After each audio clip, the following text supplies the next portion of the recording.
Friday is Weekly Leek Day, and the 6th issue is here. Pop open a can of your favorite drink, and let's see what Finn has in store for us today. Before we dig into the leaks, I do have a very exciting announcement to make. I am now working in collaboration with Finn Research, and as such, these Weekly Leek videos will be part of the official Weekly Leek posts. This means these videos will launch at the same time as the Weekly Leek, and it offers you a way to consume the Weekly Leek in video format rather than just reading it directly on release. The videos themselves will be of the same quality and format as you're used to, so without further ado, let's dig in. If this Weekly Leek is your first, this video covers Finn's weekly blog, which shares progress on a per-team basis, accompanied by 2 infographics to track their progress, plus a little extra. Let's start with the front cover. The cover this week is the bee's knees. No, seriously. On the main image, we can see a clearing in Hope Forest with what looks like smashed variants of the beehives from 2 weeks ago, as well as a quest NPC, which we can tell from the icon over their head. There's also a sign in the room, but I can't really tell what's displayed on it. Maybe it's a map of something. Finally, there's a very tall sunflower in the corner. I don't know a lot about sunflowers, but it does seem very tall. Looking at the second image, I can't tell a whole lot from it. It just appears to be someone sitting on a bench somewhere in Hope Forest, although it does look like a new room to me. Speaking of new rooms, outside the cover we can see a super cool room, which to me looks like the inside of a massive beehive. I feel like this would make for an excellent boss room for a queen bee boss fight. With this new information in hand, I am suspecting a quest about a beekeeper and their smashed beehives, and how the bees in Hope Forest are acting out of place. Maybe it's because their queen is dead and a new one is on the rise? What I do know for sure is that the leak of the week for this sparkling new issue is the Glint leak. Alright, team time.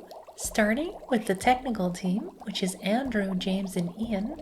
Andrew has been handling new staff recruitment and joining yesterday's Finn Thursday stream, as well as developing player trading, all while being bothered by Samuel for hours.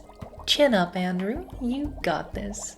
James spent this week launching the Missing Fisherman quest, which I absolutely adored, as well as supporting the new starters and developing various bug fixes and quality of life improvements.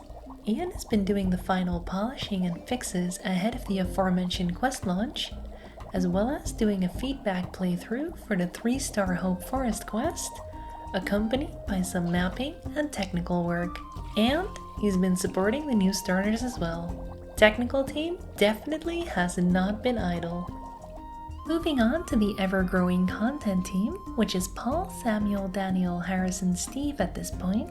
Paul has been story coding the 6-star Mine of Mantaben quest, whilst also reviewing the story planning and coding for all the new in-development quests. And of course, we saw him on the Finn Thursday stream as well.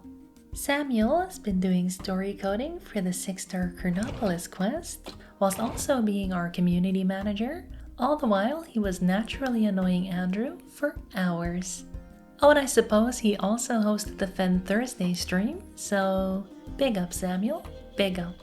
Daniel has been doing both story and technical coding for the 6-star Hope Forest quest, whilst Harris and Steve have been story planning and coding for the 4-star Chronopolis and Mine of Mantaben quests respectively.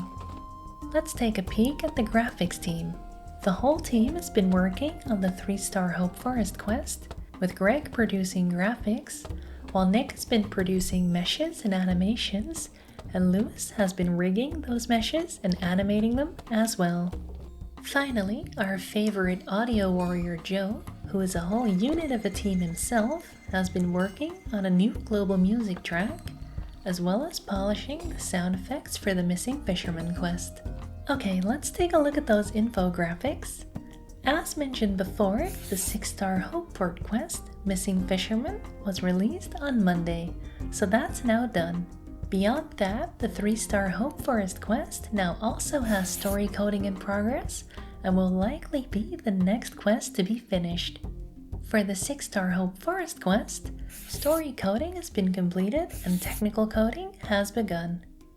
As for the Mine of Mantaben quests, the story planning for the 4-star quest is now also done, with story coding beginning, and the story coding for the 6-star quest is done as well. So much progress this week. Much like the previous weeks, no one has been working on Stonemaw Hill, so its infographic hasn't changed. This is not surprising though, with the amount of new side quests in the works, as well as player trading now being in development. And that's the 6th issue of the Weekly Leek. The amount of progress the team has been making lately has been massive, as is evident by the pace of progress and content releases now. I'm personally so excited for the future of Brighter Shores. Anyway, if you want to read the Weekly Leek for yourself, the link to it is in the description. Alternatively, if you want to discuss this issue of the Weekly Leek and all things Brighter Shores with me and a community of over 300 members, make sure you join my clan, the Blades of Adothria. The link to our Discord server is in the description. Don't forget to subscribe and hit the bell icon so you never miss one of my uploads. Thank you so much for watching, and see you in Adothria. Bye!